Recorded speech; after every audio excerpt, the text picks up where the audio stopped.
भाई अगला टॉपिक हमारे पास जो आ जाता है इसका नाम सक्सेशन है। आपने सीक्वेंस ऑफ चेंजेस करना है और ये चेंजेस किसके अंदर आती है? कम्युनिटी स्ट्रक्चर के अंदर ओवर टाइम पीरियड। मतलब कि एक कम्युनिटी के अंदर जो सीक्वेंस ऑफ चेंजेस है कम्युनिटी के स्ट्रक्चर के अंदर वक्त के लिहाज से आप इसको सक्सेशन कहते हैं।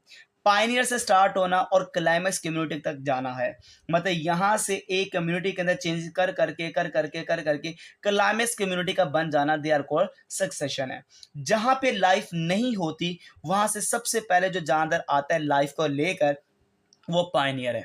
और एंड पे जो पूरा का पूरा आप क्या लेके प्लांट्स क्लास जंगलात बन जाए they are called climax community है। तो पायनियर इनिशिएटर है सक्सेशन का, जो सबसे पहले सक्सेशन को स्टार्ट करेगा वो पायनियर है। और जबकि लास्ट में जो फाइनल स्टेबल कम्युनिटी आएगी वो क्लाइमैक्स कम्युनिटी है। जो हमेशा स्टार्ट करने वाला होता है वो सिंगल स्पीशीज होती है, और जबकि लास्ट में जब फाइनल आ जाती है वो एक स्पीशीज नहीं होती, डिफरेंट स्पीशीज होती है। जैसे यहाँ पे जो पहला आने वाला इन्वेडर उसका नाम लाइकन्स है, और फाइनल में मैं जो बनाऊंगा वो फॉरेस्ट होगा। और जबकि हमारे पास सक्सेशन दो तरह की होगी, एक प्राइमरी सक्सेशन है और एक सेकेंडरी सक्सेशन है। मैं डिटेल में पहले बताने लगा टॉपिक स्टार्ट करने से पहले, ताकि आपका कॉन्सेप्ट और ग्रिप कंप्लीट हो जाए इस टॉपिक के ऊपर, ताकि आगे आपको कोई प्रॉब्लम ना आए, इसलिए फोकस कीजिएगा। प्राइमरी सक्सेशन का मतलब यह है कि अगर मैं कहता हूं कि ये प्राइमरी सक्सेशन अक्कर होती है बेयर रॉक्स, एक ऐसी जगह जहां पे कुछ भी नहीं है, चट्टाने हैं, where no traces of previous life, जहां पे पहले कोई जानदार नहीं था, उस जगह पर एक लाइफ का आना they are called primary succession है। इसके लिए हमें थाउजेंड ऑफ ईयर्स लग जाएंगे, कई साल लग जाएंगे, हजारों साल लग जाएंगे। सेकेंडरी सक्सेशन का मतलब है एक नई कम्युनिटी उस जगह पे आ रही है जहां पे पहले मौजूद थे, कोई ना कोई जानदार पहले थे, पर वो पहले क्या हुई, डिस्टर्बेंस आ गई प्रीवियस कम्युनिटी के अंदर। जो पहली वाली कम्युनिटी वहां पे आग लग गई, कल्टीवेशन हो गई, सोइल की खराबी हो गई, कोई भी प्रीवियस लाइफ कम्युनिटी में डिस्टर्बेंस आना और उस जगह पे न्यू कम्युनिटी का बनना, देयर को सेकेंडरी सक्सेशन है।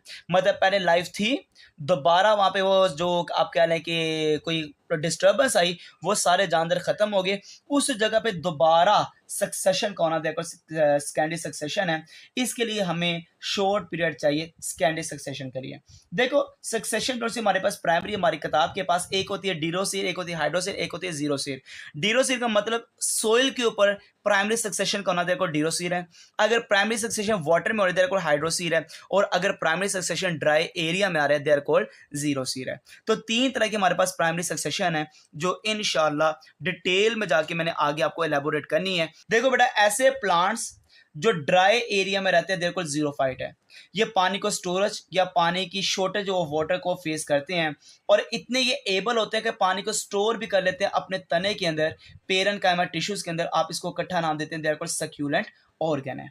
मट्टी जो सी होती है ना, मट्टी जिसमें डेड ऑर्गेनिक मटेरियल्स मौजूद होते हैं, ऐसी मट्टी में बड़ी जरखेजी होती है जिसमें क्या मौजूद होती है, डेड ऑर्गेनिक मटेरियल। आप इसको ह्यूमस का नाम देते हैं, ठीक है। तो सबसे पहले प्राइमरी सक्सेशन या सेकेंडरी सक्सेशन में सबसे पहले आने वाला क्रस्टोस लाइकन्स है, उसके बाद आने वाला फोलिएज लाइकन्स है, उसके बाद मॉसिस होगा, हर्बेशियस, श्रब, और लास्ट में क्या आ जाएगा, फॉरेस्ट आ जाएगा। देखिए सबसे पहले क्रस्टोस लाइकन्स क्या है, ये पायनियर स्पीशीज जो सबसे पहले सक्सेशन को स्टार्ट करेगी। इसका लफ्जी मतलब क्रस्टोस लाइकन्स का एक्सटर्नल प्रोटेक्टिव लेयर है।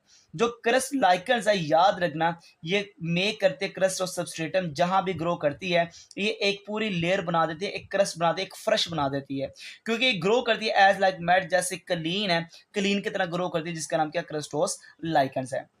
सबसे बड़ी बात, जैसे ही ग्रो करते हैं ये चले जाती है डोरमेंट स्टेज के अंदर, क्योंकि ये अब्जॉर्प्शन कर लेती है वाटर इन ड्राई कंडीशन। तो ड्राई कंडीशन पानी को अब्जॉर्ब करके अपने आप को ले जाती है डोरमेंट स्टेज के अंदर, और जिस वजह से ये प्रिवेंट करती है इट फ्रॉम डेसिकेशन, पानी की कमी से अपने आप को बचा लेती है। देखो सबसे पहले जहां पे कोई नहीं था वहां पे कौन आ गए, क्रस्टोस लाइकन्स आ गए। अब आगे सुनिएगा, क्रस्टोस लाइकन्स आगे जाके मर जाएगी, और मरने के बाद कौन आ जाएगी, फोलिएज लाइकन्स। कैसे, इस लाइकन्स के पास क्रम्पल्ड लीफ है, मतलब कि आप कह लें मुड़े हुए पत्ते होते हैं, ये शेड देते हैं क्रस्टोस लाइकन्स को, जिस वजह से ये बिकम डाई, ये मर जाती है। मरने के बाद ये जो लाइकन्स है क्रस्टोस लाइकन्स, ये डिके अपने आप को गालती और साड़ती है, और जो वहां पे मट्टी है उस जगह पे पोरस मट्टी बनना स्टार्ट हो जाती है। At decaying site depression are form, जहां पे डिके हो रही है वहां पे छोटे छोटे सुराग बन जाते हैं उस चट्टान के ऊपर जहां पे ये डिकेइंग हो रही होती है। ठीक हो रही है, जहाँ पे ये जो क्रस्टोस लाइकेंस है मर रही है, उस जगह पे बेयर रॉक्स के ऊपर डिप्रेशन बन जाते हैं। अब आपको पता है ये जो लाइकेंस है ये तो मर गई है, अब कौन आ चुकी है? फोलिएज लाइकेंस है, जो जिसकी एग्जांपल है डर्मेटोकार्पोन और पेरीमिला। ये बड़ी इंपॉर्टेंट एग्जांपल है एमसीक्यूज के लिहाज से। अब इसके बाद जो आगे आएगी वो मोसिस है। मोसिस जो प्लांट्स हैं ये कंपीट मतलब कंपटीशन करते हैं, फोलिएज लाइकेंस के साथ कंपटीशन करते हैं पानी के लिहाज से, क्योंकि मोसिस एक ऐसे प्लांट्स है जिनकी पेनिट्रेटिंग पावर, नीचे तक जाने की जो पावर है वो काफ़ी ज़्यादा होती है, मट्टी के अंदर काफ़ी ज़्यादा पेनिट्रेट कर जाते हैं, जिस वजह से पानी की कमी, लैक ऑफ वाटर होता है, जिससे वजह से फोलिज लाइकन्स मर जाती है और उस जगह पे ज़्यादा ह्यूमस आ जाती है, मट्टी के अंदर ज़्यादा जरखेज़ी आ जाती है। और वो मोसिस कौन से हैं? पॉलीट्राइकम, फ्यूनेरिया और टोटोला है।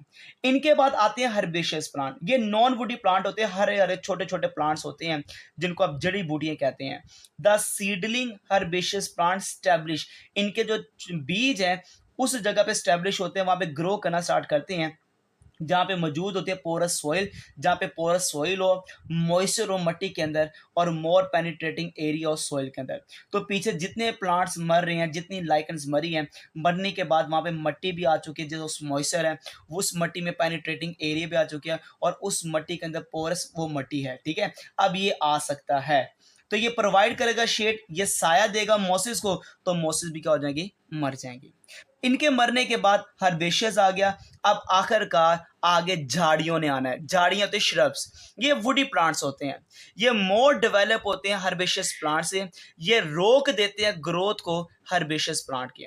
तो ये मोर डेवलप्ड है और हर्बेशियस प्लांट की ग्रोथ को क्या कर देते हैं? रोक देते हैं, और इनका नाम क्या? श्रब्स है, जो क्या है? वुडी प्लांट्स होते हैं। अब इसी तरह ये भी शेड देते हैं और मार देते हैं किसको? हर्बेशियस प्लांट को, और ग्रो करना स्टार्ट कर देते हैं, दे आर कॉल्ड श्रब्स हैं। आखिरकार श्रब के बाद फॉरेस्ट आ जाता है, वहां पे फॉरेस्ट जंगलात बन जाता है। ये क्लाइमैक्स है, मतलब मोर डोमिनेंट कम्युनिटी है, मोर स्टेबल कम्युनिटी है और मोर कॉम्प्लेक्स कम्युनिटी है। ये इनहिबिट कर देता है ग्रोथ ऑफ ऑल प्लांट्स, सबकी ग्रोथ को रोक देता फॉरेस्ट, कुछ को नहीं रोकता, जिसमें मॉसेस, श्रब्स और हर्बेशियस हैं। ये पूरा का पूरा जो मैंने आपको मैकेनिज्म बताया, एक जंगलात का बनना जहाँ पे पहले कोई भी जानदार नहीं था, लाइफ एग्जिस्ट नहीं करती थी प्लांट की, दे आर कॉल्ड सक्सेशन है। आप इसको सक्सेशन का नाम देते हैं।